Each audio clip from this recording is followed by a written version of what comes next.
Another day, another basketball stories na naman ang pagkikwentuhan natin.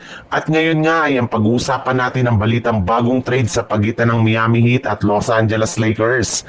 At ang balitang pagguha pa ng Golden State Warriors kay Lauri Markkanen. Wala nang balak pa ang Miami Heat na i-trade si Andrew Wiggins sa Los Angeles Lakers sa mga susunod na araw ngayong off-season.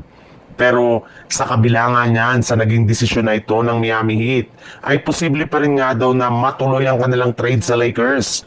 And this time nga, imbis na si Wiggins ang kanilang ipamigay, ay posible nga daw na i-trade na lamang nila ito ang kanilang batang player na si Jamie Jackson Jr.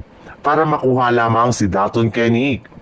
Yes, trending at pinag-uusapan na nga ng mga fans at analyst ang ganitong klaseng bagong trade na magagawa ng Lakers at Miami Heat bago magsimula ang training camp. Papayag rin naman nga ang dalawang team na ito na ganyang trade since malaki nga ang maitutulong nito na mapalakas ang kanilang lineup. Sa parte nga ng Lakers, alam naman nga po ninyo na nagsisisi na nga si Pelinka matapos nilang hindi kunin si Jaquez noon sa NBA draft. Malaki rin naman nga ang maitutulong nito sa kanilang lineup lalo pa pagdating sa bench scoring. Habang pagdating naman ng Miami Heat, magagamit nga nila si Dalton Keunig bilang kanilang pinakabagong sharpshooter matapos umalis sa kanilang lineup ngayong offseason si Duncan Robinson. Sa ibang balita naman, kagaya nga ng napag-usapan natin, isa nga sa mga team na kinakausap nila ngayon ay ang Sacramento Kings na nag-offer na sa kanila ng trade package na binubuo ni Dario Saric, Devin Carter at isang first round pick kapalit ni Jonathan Kuminga. Subalit, hindi rin naman nga nagdalawang isip ang Warriors sa tanggihan ang ganitong klaseng offer. Mas gusto nga nila na makakuha ng mas magagaling na player mula sa Kings.